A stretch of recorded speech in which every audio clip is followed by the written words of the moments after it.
Hello दोस्तों, कैसे आप सब लोग। Welcome back to my channel.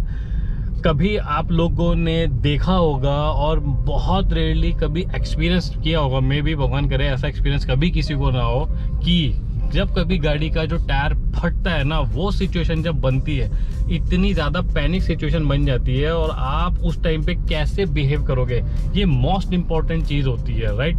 तो मोस्ट ऑफ द जो एक्सपर्ट्स होते हैं, जो ऑटोमोटिव एक्सपर्ट हैं, जो अपनी राय देते हैं, और जो हमारा नेशनल सेफ्टी काउंसिल है, राइट, वो क्या इन्फॉर्मेशन शेयर करता है, वो क्या फीडबैक देता है, वो मोस्ट इंपॉर्टेंट होता है। और आपको वो सुनना और समझना चाहिए कि उस टाइम पे जब पैनिक सिचुएशन बनती है, आपको उस टाइम पे एक्ट कैसे करना है। देखो, सबसे पहले जब टायर एक्सप्लोड होगा ना, उस टाइम पे तो भाई एक बहुत ज़्यादा डेंजरस और लाउड आवाज़ आएगी, बूम करके, राइट। तो मे भी शायद आपने सुना भी होगा। अभी कुछ दिनों पुरानी बात है, मैं जस्ट गाड़ी में साइड में खड़ा हुआ था, बात कर रहा था मैं साइड में लगा के फ़ोन पे, तो एकदम ना ट्रक जा रहा था, वो भी ढलान पे जा रहा था और ज़्यादा स्पीड नहीं थी, होगा 40-45 अराउंड, क्योंकि वहाँ लिमिट थी स्पीड की।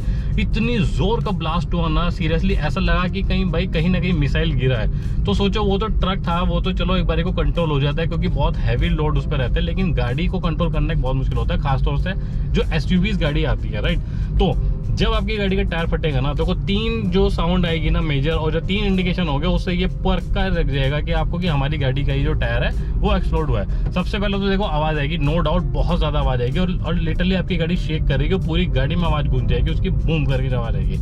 दूसरा, आपकी जो आवाज आएगी वो हुश करके आवाज आएगी। वो कैसी आवाज आएगी, वुशिंग साउंड जो आती है, वो कैसी होगी, आपने कभी फील किया होगा या देखा भी होगा, जब कभी एकदम टायर फटता है ना, या कहीं एकदम प्रेशर के साथ हवा निकलती है, तो जो हवा निकलने की जो प्रेशर के साथ एकदम निकलती है ना, वो साउंड जो निकलती है, वो आपको फील होगी उस टाइम पे, वुश की जो आवाज आती है, राइट। और तीसरा मोस्ट इंपॉर्टेंट, जो फ्लिपिंग फ्लॉपिंग जिसको बोलते हैं, वो साउंड क्रिएट होगी। जैसे मान लो उठा पटक की आवाज आती है ना, ठुप ठप ठप ठप करके, क्योंकि जब आप खुद रियलाइज करो, जब आपकी गाड़ी का टायर फटेगा, बिल्कुल डिफ्लेट हो जाएगा, उसके अंदर कुछ भी हवा नहीं होगी, तो कैसी आवाज आएगी, आपने रियलाइज भी करा होगा, ठप ठप ठप ठप ठप ठप की इस टाइप की आवाज आती है।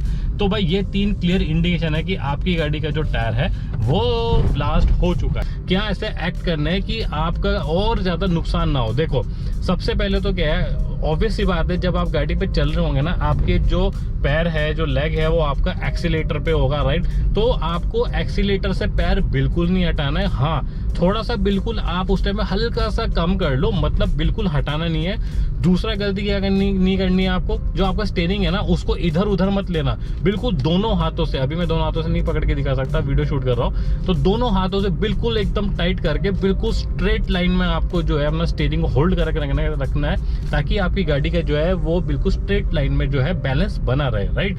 और तीसरा और मोस्ट इंपॉर्टेंट, ब्रेक पे गलती से भी पैर मत डालना, क्योंकि अगर ब्रेक पे पैर रखोगे तो मे भी चांस है कि आपकी गाड़ी जो है वो इम्बैलेंस हो जाए। इम्बैलेंस क्यों होगी, क्योंकि आपकी गाड़ी के अंदर जो है टायर जो है वो ब्लास्ट हो चुका है, उसके अंदर बिल्कुल हवा नहीं है, और हवा नहीं होगी तो वो ब्रेकिंग कैपेबिलिटी कैसे अफोर्ड कर पाएगा, राइट। तो गाड़ी आपकी इम्बैलेंस होने का चांसेस हो सकता है, तो आपकी गाड़ी को और ज्यादा नुकसान हो सकता है, कहीं ना कहीं लगने के चांसेस हो सकते हैं, राइट। तो गाड़ी को जो है उसकी जो ओरिजिनल स्पीड से जो ऑब्वियसली बात है, देखो, जब टायर जो आपका बिल्कुल फट चुका है, हवा निकल चुकी है, तो धीरे धीरे स्पीड उसकी ग्रेजुअली क्या होगी, वो स्लो डाउन होनी है, वो होगी, राइट। आपको कोशिश सिर्फ ये करके रखनी है कि दोनों हाथों से स्टीयरिंग बिल्कुल स्ट्रेट फॉरवर्ड करके रखना है, और ब्रेक पे पैर बिल्कुल नहीं लगाना है, और गैस पेडल से हल्का हल्का पैर हटाओ, ताकि स्पीड कम होती चली जाए। और ब्रेक वहां पे आप लगाओ, अप्लाई करो जब आपको लगे कि अब यहाँ में लगा सकता हूँ। मान लो 10 से 15 किलोमीटर की स्पीड होगी, तो गाड़ी स्टॉप करने के लिए तभी आपको लगाना पड़ेगा। अब एक इंपॉर्टेंट चीज आती है कि आप वो चीज कैसे अवॉइड कर सको कि आपकी गाड़ी का जो टायर है वो फटे नहीं, मतलब वो बिल्कुल जो है वो ब्लो आउट ना हो। सबसे पहला क्या कंडीशन बनती है, हमारी गाड़ी के अंदर जो टायर प्रेशर होता है ना, उसके अंदर जो टायर प्रेशर होता है भाई, वो कभी कभी आपने देखा होगा, या तो वो ओवरफ्लेट हो जाता है, मतलब जरूरत से ज्यादा हवा भरवा लेते हैं कई लोग, और कई बार क्या होता है, जरूरत से कम हवा भरी जाती है उसके अंदर, राइट। तो ये गलती हमारी नहीं होती है। अब मान लो हर गाड़ी का जो टायर जो लगा होता है ना, उसका टायर प्रेशर हर गाड़ी का अलग होता है, किसी में 30 है, किसी में 31 है, 29, डिपेंड अपॉन योर कार।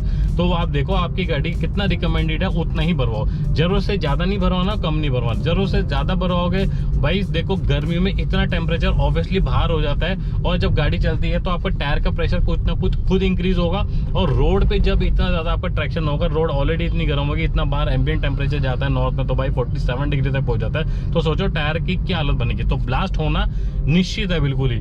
दूसरा इंपॉर्टेंट, आपकी गाड़ी का टायर अगर घिसा हुआ है, बिल्कुल वॉर्न आउट है, तो भाई उसको बिल्कुल चेंज करवा दो। क्योंकि आप कितना भी बढ़िया आप जो है टायर आप लगवा लो अपनी गाड़ी के अंदर, लेकिन एक कंडीशन कभी कभी ऐसी बनती है, आपको वो टायर चेंज करवाना ही पड़ता है, राइट। क्योंकि हर एक प्रोडक्ट की एक लाइफ साइकिल होती है, जब उसको चेंज करवाना ही पड़ता है। ठीक है भाई, तो होप ये जो मैंने आपको बताया है, भगवान करे कभी ऐसी कभी सिचुएशन ना बने आप लोगों के सामने। और कभी अगर ऐसा बनता भी है तो ये देखो दिमाग में होनी चाहिए बातें उस टाइम पे, मतलब आपको एक्ट करना है, रिएक्ट नहीं करना है, राइट। तो होप ये वीडियो आप लोगों को पसंद आई होगी। अगर आप लोगों को ये वीडियो पसंद आई है तो प्लीज इस वीडियो को एक लाइक, शेयर और चैनल को सब्सक्राइब जरूर कर देना। Thank you so much. जय हिंद।